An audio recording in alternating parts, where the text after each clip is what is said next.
오늘 이 자리에 있기까지 여러분 홀로 여기까지 온 게 아니에요. 다 관계 속에서 하나님의 은혜로 온 줄로 믿습니다. 여러분 중에 태어나자마자 스스로 지저귀 갈고 스스로 우유 타먹고 그래가지고 여기까지 성장한 사람이 있어요? 없잖아요. 사실 오늘 이 자리에 앉아 있는 것도요, 여러분 홀로는 불가능하다니까요. 아내가 있고 남편이 있고 자녀가 있고 목회자가 있고 성도들이 있고 함께하는 성도들이 있기 때문에 여기 있다니까요. 그렇기 때문에 기쁜 관계를 맺어야 되고 기쁜 관계가 풍성해야 되고 좋은 관계가 돼야 되는데, 그렇기 위해서는 여러분 은혜를 사모해야 할 줄로 믿습니다. 그래서 여러분 기도할 때, 예배 드릴 때마다 하나님에게 올라오잖아요. 주님 오늘도 찬송할 때 은혜 받고 기도할 때 은혜 받고, 네, 그 다음에 말씀 들을 때 은혜 받아서 우리 관계가 깊어지게 해 주옵소서. 그래서 성취적인 인생, 성공적인 인생 살게 해 주옵소서. 이렇게 기도해야 할 줄로 믿습니다. 그래서 여러분 사도 바울은 이렇게 은혜를 서로 베드로가 받은 은혜가 또 따로 있고 자기가 받은 은혜가 있거든요.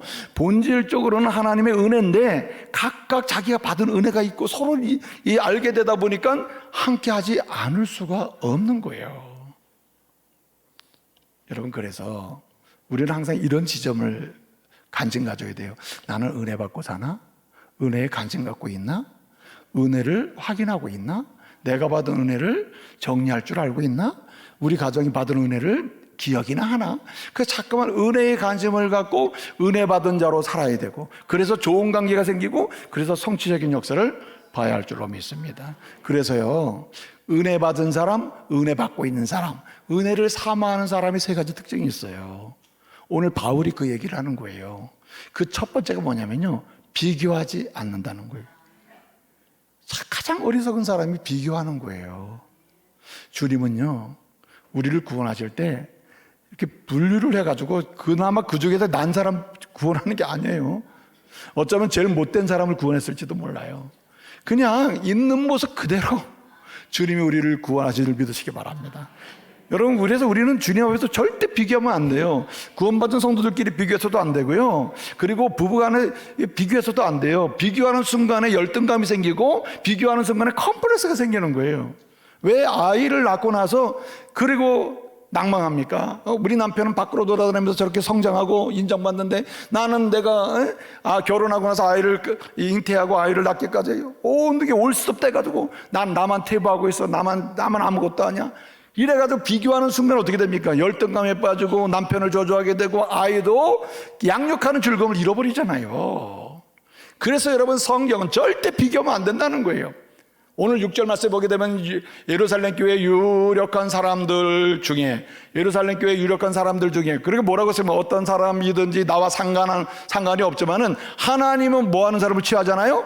외모로 취하지 아니하나니 그 유력한 사람들은 나에게 짐을 지우지 않았다, 이 얘기하고 있어요. 이게 복잡한 말씀처럼 보이지만 2장 6절에 보면 이 2장 6절의 핵심은 뭐냐면은 이런 얘기예요.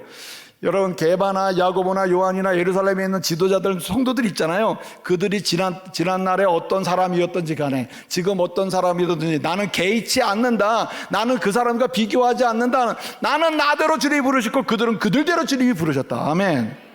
그것을 그 놀라운 고백 속에서 자기가 꿈을 꾼다는 거예요. 여러분, 제일 기분 나쁜 남편으로 제일 기분 나쁠 때는 옆집 아저씨가 비교하는 거거든요. 제일 기분 나쁜 아내가 기분 나쁠 때 옆집 여인이랑 비교하는 거예요. 꼭 비교해도 옆에 가까이 있는 사람 비교한단 말이에요. 그러면 이건 굉장히 마음에서 인격적으로 손상이 와요. 그런데 여러분, 생각해 보세요. 우리는 비교의 대상이 아니에요. 하나님이 그대로 받아주시고 그대로 나에게 아내를 주고 남편을 줬기 때문에 그 자체가 최고가 되는 거예요. 그래서 여러분 보세요. 오늘 본문에 야고보와 이제 순서상으로 소개되는 인물을 보게 되면 9절에 기둥같이 여기는 첫 번째 인물이 야고보예요. 두 번째 게바, 베드로고, 세 번째 이제 요한이거든요. 여기서 이 야고보는 예수님의 12 제자 중에 야고보가 아니에요. 이미 지금 말할 때 이 야고보는, 예수님의 12 제자 중에 야고보는요, 사도행전 12장에서 순교했어요. 순교. 지금 이제 15장의 얘기거든요. 이게 사도행전 얘기를 가져오면 15장 얘기란 말이에요. 12장에서 예수님의 제자 야고보는 순교했고, 그럼 이 야고보는 누구냐? 예수님의 육신의 어머니가 마리아예요. 마리아가 요셉을 통해서 낳은 동생이 야고보예요. 그래 젖동생이라 그러거든요. 야고보가 동생이란 말이에요. 근데 이 사람은 예수님이 실제 복음을 전할 때는 예수를 안 믿었다니까. 형제가 안 믿었어요. 아유, 어떻게 저 사람이 메시아냐, 이렇게 안 믿었단 말이에요. 근데 예수님이 죽으시고 부활하신 다음에 아이고, 이분이야말로 메시아구나. 그리고 예수님을 믿고 예수님이 승천하신 이후에 예루살렘 교회의 지도자가 됐단 말이에요. 강력한 성취적인 믿음의 일꾼이 됐단 말이에요, 야고보가요. 네? 이렇게 됐는데 생각해 보세요. 지금 이 사람들을 놓고 보게 되면 이 야고보가 나중에 이렇게 얘기해요. 야고보서는 예수님의 12제자 야고보 쓴 게 아니고 예수님의 육신의 동생 야고보가 쓴 거예요. 15장의 예루살렘 지도자였던 야고보가 쓴 거예요. 그 야고보가 야고보서 2장 1절에서 이렇게 얘기합니다. 나의 형제들아 영광의 주 곧 예수 그리스도로 인하여 믿음을 선물로 받았나니, 이 말은 두 가지를 얘기해요. 믿음으로 선물을 받았나니, 믿음으로 자녀되고 구원받아서 믿음으로 사명도 뭐 됐어요? 일꾼되고 이리 된 여러분들이요, 절대로 여러분이 깊은 관계를 맺고, 그래서 좋은 관계를 맺고 그래 은혜를 알고 깊은 관계를 맺어서 성취적인 그리스도인, 성공적인 그리스도인이 되려면은 뭐 해야 되느냐? 한마디로 사람을 외모로 취하지 말라, 이렇게 얘기해요. 야고보서 2장 1절에. 이거 누가 한 얘기예요? 오늘 본문에 야고보가 한 얘기예요. 사람을 외모로 취하지. 이 말은 비교하지 말라는 거예요, 사람을. 여러분, 외모로 취하는 건 다 뭡니까? 곧 이렇게 비교하는 거 아니에요? 비교하는 거. 여러분, 진리 외에는요, 하나님과 그 말씀 외에는 절대적 기준은 존재하지 않아요. 미의 기준도 계속 바뀌어요. 그리고 여러분, 여기 남성들이 많지만 남성들이 여성을 바라보는 미의 기준이 다 달라요. 자매들도 남성들을 바라보는 미의 기준이 다르잖아요. 그 미의 기준이 뭐예요, 여러분? 제일 아름다움의 기준, 저에게 아름다운 기준은 박인실이라니까요. 남이 뭐라도 나에게는 제일 이쁘다니까. 이게 미의 기준이요. 네? 그게 뭐냐? 비교할 대상이 없어요. 비교할 필요도 없고. 아이고, 저 TV에 나오는 자매 참 이쁘네. 그러는 순간부터 이거는 깊은 관계해지는 거야. 여러분, 아무리 잘생긴 남자가 있든 뭐합니까? 제일 잘생긴 남자는 누구? 자매들 얘기해보세요. 시작. 남편. 아이고, 대답도 크게 안 하시고. 제일 잘생긴 남성은 남편, 제일 이쁜 자매는 아내, 이렇게 돼야 된다니까. 그걸 아유, 저 바보같이 이쁘지도 않는데, 그 사람은 더 바보 같은 사람이에요. 왜냐하면 하나님은요, 있는 그대로 바뀌었거든요. 있는 그대로 하나님의 형상이기 때문에 이쁜 거지, 예? 그냥 꾸며서 이쁜 게 아니라 이거예요. 우리 교회는 많지 않습니다만 천국 가면 참 곤란한 분들 많아요. 예? 이게 뭐 하도 바꿔놔가지고 주님 앞에 가면 이게 원판이다. 그런데 여러분, 걱정할 필요는 없는데, 여러분 너무 돈 쓸 필요가 없는 거죠. 왜냐하면은 미의 기준은 절대적인 게 없어요. 주님의 형상대로, 한마디로 좋은 관계 속에서 가장 아름답게 여기고 좋은 관계 속에 가면 거기서 성취적이고 아름다운 역사가 일어나는 거예요. 이런 은혜가 있길 말씀으로 축복합니다. 여러분, 폴 호크라고 하는 사람이 쓴 책 중에 왜 남과 자신을 비교하는가라는 책이 있어요. 왜 다른 사람, 타인과 자신을 비교하는가라는 책을 썼어요. 근데 그 책에 보게 되면은 사람들의 보편적으로 현대인의 90% 정도가 한마디로 우울증이나 열등감에 빠져 산대요. 이상하죠? 우울증과 열등감에 빠져 산대요. 어떤 분은 약을 먹기도 하고 약을 안 먹는 사람도 있지만 상당 부분은 우울증에 빠져 산다는 거예요. 그 이유가 뭐냐? 하여튼 그 책의 3장에 보게 되면 절대 자신과 타인을 결코 평가하지 말아라, 비교 평가하지 말아라, 이래거든요. 근데 그 이유가 뭐냐? 비교하기 때문이라는 거예요. 사람의 타락한 심리 중에 가장 무서운 심리가 뭐냐면 비교하는 거예요. 비교하면 그렇게 행복하게 살다가도 다른 집과 비교하면 왜 우리 집은 아무리 해도 여기까지밖에 안 되지? 그 다음부터는 불만이 생기는 거거든요. 컴플렉스가 온단 말이에요. 열등감이 온다는 거죠. 그래서 얘기하는 거예요. 폴 호크는 얘기해요. 절대 열등감을 극복하고 우울감을 극복할 수 있는 근본적인 토양은 뭐냐? 비교를 버리라는 거예요. 비교하지 마. 근데 이거는요, 믿는 자에게 주신 은혜 중에 하나가 비교 안 하는 거예요. 비교 안 하는 거. 있는 모습 그대로 인정하고 있는 모습 그대로 함께 하는 거예요. 예모로 절대 취하지 않는 거죠. 누가 뭐하고 누가, 이게 아니죠. 세상에서 어떤 독특한 성공적인 포지션, 뭔가 권력적 포지션이 있다고 해서 이 사람이 세계에서 인정받네, 대단한 사람이 교회에서도 인정받, 이러지 않는 거예요. 사도 바울이나 게바나 누구도 세상에서 어떤 직임이 있다고 교회에서 그 직임에 걸맞는 직임을 준 적이 없어요. 왜 그렇습니까? 그 직임이 교회를 결정하는 게 아니에요. 주님이 받아들인 그대로, 그 모습 그대로 비교하지 아니하고 그 상태에 감사하면서 나갈 때 여러분 깊은 관계가 있을 줄로 믿습니다. 깊은 관계 그대로, 그냥 그대로, 자녀를 그대로. 우리 애들은 왜 이렇게 공부를 못하나, 우리 애들은 왜 어쩌부터 이렇게 어릴 때부터 싸게 파랗지 않고 놀아나, 이런 거는 안 된다는 거예요. 이거는 애초부터 비교기 때문에 비교가 곧 자녀를 죽이는 거예요. 그대로 수용해야 된다. 그대로 받아들여야 된다는 거예요. 그래서 여러분, 보통 이렇게 깊은 은혜를 알아서 깊은 관계 속에 좋은 관계를 맺는 사람들 보게 되면 비교하지 않게 되는 힘이 어디서 나오냐면, 당신도 주님이 부르셨고 나도 주님이 부르셨다 이거예요. 주님이 당신도 구원하고 나도 구원했어. 근데 여기 무슨 가치가 필요하는 거예요? 뭐 당신이 더 좋고 더 나쁘고 뭐가 있느냐? 주님이 너도 자녀 삼고 나도 자녀 삼고, 주님이 나도 믿음으로 사명받아서 일꾼 되고 너도 믿음으로 구원받아가지고 사명받아 일꾼 됐는데, 자녀 됐는데 무슨 차이가 있냐는 거예요. 여러분, 현재의 아내, 남편, 자녀, 성도들, 집사님, 권사님, 그 목사도요 되게 부족한 게 많잖아요. 여러분이 알고 보면 되게 부족한 게 많잖아요. 예? 그래서 그런 얘기 하잖아요. 목사님 알면 할수록 문제가 좀 있어, 이래잖아요. 예? 그러니까 가까이 오지 마세요. 실망한단 말이에요. 그러나 여러분, 그대로를 인정하는 게 좋아요. 비교할 필요도 없어요. 우리 교회 목사님은 왜 서울에 있는 목사님처럼 그냥 이렇게 뭐 얼굴 화장 좀 하고 좀 이렇게 딱 했고, 예? 멋있게 하지, 왜 이렇게 촌스럽고 맨날 양복 때 입던 양복 맨날 입고 후질거리하고 말이야. 누가 나보고 그러더라고요. 목사님도 이렇게 양복도 현재적으로 나온 이렇게 좀 붙어있는, 요즘에 양복은 바지가 말이에요 이렇게 좁아요.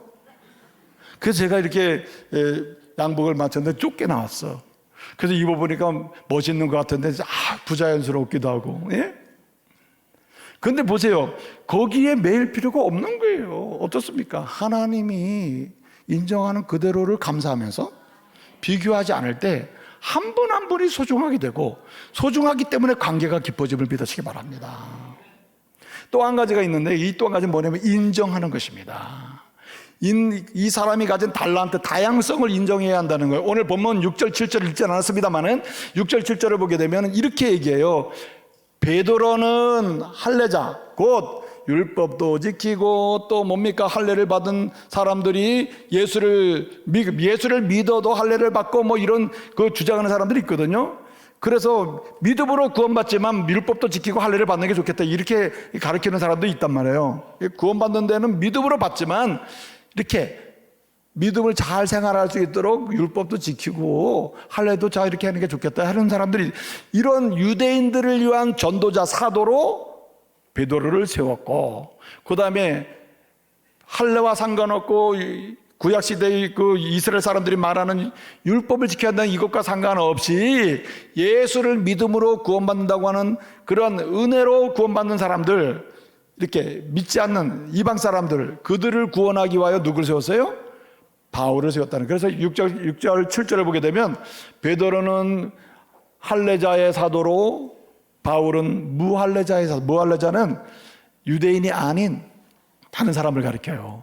이런 사람을 전도하고 풍성케 하도록 해서 일을 맡겼다는 얘기거든요.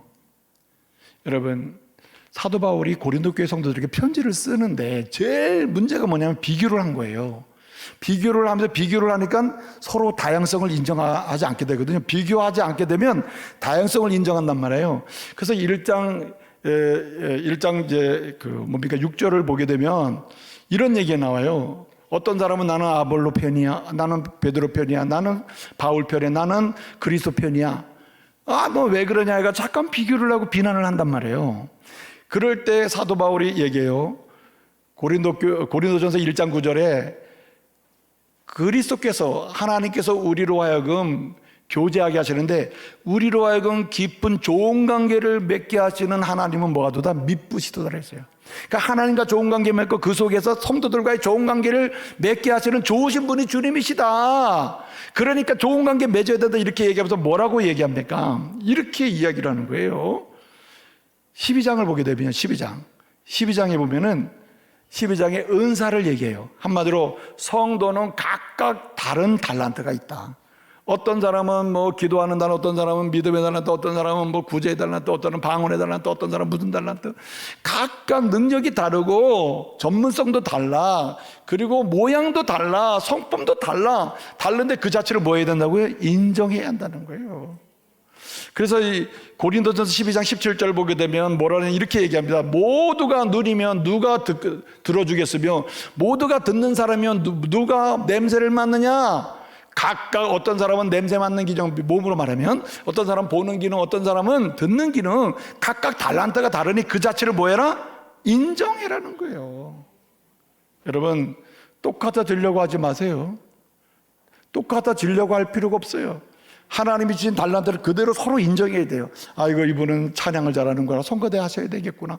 아이고 이분은 요리를 잘하는, 이분은 식당으로 가셔야 되겠구나. 아이고 이분은 뭐 말도 너무너무 잘하고 설득을 잘하고 이분은 전도자가 돼야 되겠구나. 뭐 이런 식으로 서로를 그대로 인정해야 한다는 거예요. 인정하지 않으면 안 된다는 거죠. 여러분 그래서요 이 인정하는 것이야말로 은혜 받은 사람의 특징이다. 은혜 받을수록 있는 그대로 인정해. 아유 저 사람은 이런 면에도 뛰어나고 저 사람은 이런 면에도 뛰어나구나. 그래서요 서로 인정을 잘함으로 은혜를 알고 은혜 받으면서 관계를 깊게 하는 그런 그 자리로 나가려면요 우리는 어떤 믿음이 필요하냐면은 목적을 함께하는 믿음이 필요해요. 여러분 바울은 무할례자의 사도로 이방인을 위해서 복음을 전하잖아요. 베드로는 유대인을 위한 전도를 했다고 되어 있거든요. 그런데 목적은 같아요. 한 사람 이상 한 사람이라도 예수 믿고 구원받게 하는 것이고 하나님께 영광을 돌리기 위한 것이에요. 세상을 축복하는 것은 같아요. 그러니까요 부르신 분이 한 분이시듯이 부르신 하나님이 우리를 각각 다양한 은사를 주고 다양한 삶의 자리에서 현장에서 살아가도록 이렇게 다양하게 하신 이유도 목적은 하나님의 영광을 위해서라. 그래서 여러분 고린도 전서를 보게 되면 12장의 은사 각각 다르다 인정해라 하면서 이 말씀을 하시기 전에 왜 각각 다른데 서로 인정해야 되느냐? 목적이 같기 때문이다. 그래서 6장 24절에서는 너희 몸을 값으로 산 것이 되었으니 너희 몸을 하나님께 몸으로 영광을 돌리라 했고요 10장 31절을 보게 되면 먹든지 마시든 무엇을 하든 다 하나님의 영광을 위하여 해. 그러니까 각각 서로 인정해 줘. 그거 하다 보면 모두가 하나님의 영광을 드러내게 될 거야. 한마디로 우리로 말하면 성취적인 인생이요 승리한 인생을 감동적인 뭔가 간증하는 사람이 된다는 거예요. 이런 은혜가 있기를 말씀으로 축복합니다. 그래서 우리는 어떠한 경우에도 서로를 인정하는 사람이 돼야 합니다. 사실 인정이 그렇게 쉽지가 않잖아요. 있는 모습 그대로 달란트를 가진 그대로 뭔가 바뀌고자 하면 안 돼요. 내가 바꿔놔야지 하는 순간부터 이거는 열등감이나 교만이 되거든요. 그러면 관계가 깨지기 시작하는 거죠. 아내를 바꾸려고 하는 순간부터 문제가 돼요. 남편을 바꿔놓으려고 하는 순간부터 문제가 돼요. 자녀를 내 힘으로 바꿔놓으려고 하는 순간 문제가 된단 말이에요. 그래서 하나님의 은혜를 구해야 되는 거예요. 하나님이 꼭 필요한 사람으로 바꿔주시고 하나님이 꼭 필요한 사람의 성품을 주시고 하나님이 만드시고자 하시는 달란트를 주님이 개발해 주시고 이렇게 축복해야 한다는 거예요. 각각 서로를 인정할 수 있기를 말씀으로 축복합니다. 마지막 한 가지는요 협력해야 한다는 겁니다. 협력. 사실 오늘 구절에 보게 되면 결론이 뭡니까? 우리는 각각 서로 인정해라. 하는 일이 다르고 삶의 자리가 달라. 그러는 목적은 같으니까 각각 인정하자라 했거든요. 근데 오늘 10절을 독특한 말씀을 하셔요. 이 10절 마지막 말씀을 하는데 이 마지막 10절이 뭐냐면 다만 이렇게 사도 바울로 인정한다. 너도 나 인정해. 내가 전하는 복음 인정해. 믿음으로 구원받는 거 인정해. 너 이방인의 사도로 일하는 거 너 인정해. 다 인정해. 이렇게 인정하는 것까지 왔거든요. 그런데 한 가지는 잊지 말자 우리. 예? 우리가 비교하지 않고 서로 인정하면서 일을 하는데 뭐 해야 되느냐? 복음을 전하는 일이라면 성도를 축복하는 일이라면, 하나님을 높이고 세상을 축복하는 일이라면 뭐 하자? 협력하자는 거예요. 그래서 여기 10절에 이렇게 합니다. 다만 가난한 자들을 생각하는 일에서는 꼭 잊지 말고 꼭 생각 좀 해라. 바울이 네가 어디에서 목회를 하고 복음을 전하든지, 예루살렘에 어려운 사람이 있고 예를 들어 다른 곳에 어려운 성도가 있을 때, 교회가 어려워질 때 우리가 힘을 다해서 서로 도와서 가난한 사람 극복하게 하고 여기저기서 교회 부흥이 있게 만들자는 거예요. 서로 협력해야 돼, 협력. 근데 여러분 뭐라고 합니까? 내가 사실 본래부터 힘써 행했다 그랬거든요. 본래부터 힘써서 가난한 자를 생각하고 힘써 도우려고 했고, 이거 무슨 얘기하는 거예요? 두 번째 예루살렘 방문, 11장 두 번째 방문했었다 그랬잖아요. 예수 믿고 나서 이 안디옥에서 목회할 때 헌금을 걷어가지고 가난한 자를 갖다 줬잖아요. 이미 사도들이 부탁하기 전에 이 일을 벌써 본래 힘써 행하고 있었다. 본인이 이렇게 얘기해요. 그러니까 관계가 깊어질 수밖에 없는 거예요. 좋아질 수밖에 없는 것이죠. 여러분, 각각 다른 일을 하더라도 선한 일, 아름다운 일, 주님이 좋아하는 일을 할 때는 서로 도울 일이 있으면, 내일은 내일이고 내일은 내일이니까 아무 관심도 갖지만 아니고, 각각 달란트를 가지고 인정하는 가운데 일을 한다 하더라도, 삶을 살아가는 한다라도 어떻습니까? 때로는 도울 때가 있다. 함께 할 때가 있다. 아내가 힘들어할 때 서로 격려해주고, 남편이 힘들어하면 서로 위로를 해줄 줄 알아야지. 당신 일은 당신이, 내 일은 내 일, 이렇게 써야 되겠어요? 인정하는 것을 넘어서 때로는 협력을 해야 된다. 협력. 여러분, 이소부화의 말이에요. 이소부화의 이 이야기하면 눈이 번쩍 뜰 거예요. 이제 끝냈겠습니다. 이소부화의 이제 사자, 나귀, 여우가 말이에요. 사냥을 같이 한 거예요. 그래서 그냥 사냥을 너무 많이 이제 한 거예요. 그래서 이제 이걸 나눠 가져야 되는데, 사자가 얘기합니다. 야, 우리 같이 사냥해서 이렇게 많은 것을 잡았으니까 우리 나눠 갖도록 하자. 누가 나눌래? 그래, 나귀가 제가 나눠보겠습니다. 그럼 네가 나눠봐. 그러니까 나귀가 3분의 1씩 나눈 거예요. 3분의 1씩. 똑같이 3분의 1. 그래서 사자가 기분이 나쁜 거예요. 야, 힘을 줘도 내가 많이 썼고 내가 얼마나 이게 애썼는데 말이야. 내 공로를 무시하고 사자를 감히 멸시해? 그리고 여우를 잡아먹었어요. 그리고 이제 다시 얘기하는 겁니다. 뭐라고 얘기하느냐? 이제 그 여우에게 얘기하는 거예요. 여우야, 네가 나눠봐. 그랬더니 어떻게 나누면 좋겠냐? 여우가 얘기하는 거예요. 아이, 그거야 간단합니다. 뭐 걱정하지 않습니다. 사자님이 다 드시고 남은 건 내가 먹겠습니다. 사자님이 다 드시고 남은 건 내가 먹겠습니다. 이렇게 얘기하는 거. 사자가 하도 기특해가지고 얘기하는 거예요. 아니, 넌 어떻게 이렇게 이렇게 좋은 생각을 하냐? 그러니까 여우가 얘기하는 거예요. 아, 배웠습니다. 뭘 누구 통해서 배웠냐? 나귀가 죽는 걸 통해서 배웠습니다. 잘 보세요. 교회의 역사를 보거나 한 가정의 역사를 보거나 공동체나 어떤 국가의 역사를 보게 되면 깨지고 흔들리고 무너질 때는 뭐 하지 않을 때? 협력하지 않을 때입니다. 여러분, 역사를 보게 되면요, 얼마나 많이 잘 나가다가 협력하는 걸 멈춰서, 함께하는 걸 멈춰가지고 무너지고 깨지고, 그렇게 부부가 뭐 함께 한 마음 돼서 막 연합해서 우리는 한 몸이 하고 막 가던 부부가 어느 날 갑자기 내 것 챙기고 네 것 챙기고, 문서 왜 네 이름으로 하면 돼 있냐? 내 이름도 넣어줘. 왜 당신 통장만 있냐? 만들어주니까 몰래 내 통장 만들어가지고 뚝뚝 띄어가지고. 말씀 맞습니다. 여러분, 우리의 인생은요, 정말 주님의 기대대로 가야 합니다. 주님은요, 하나님과 기쁜 관계, 성도와 기쁜 관계 속에서요, 은혜 풍성하게 하는 가운데, 여러분, 좋은 관계 속에 창대케 되고 열린 인생 되고 성취하는 인생 되고 승리하는 인생, 간증이 있는 인생 되기를 원하심을 믿으시기 바랍니다. 이런 가정이요, 교회요, 우리 조국 대한민국이 되기를 원하심을 믿으시기 바랍니다. 오늘부터 여러분 좋은 관계, 이 친교의 악수가 점점 늘어나고 풍성해져서 비교하지 않고 인정하고 협력하는 가운데 열리는 인생 되시기를 말씀으로 축복합니다.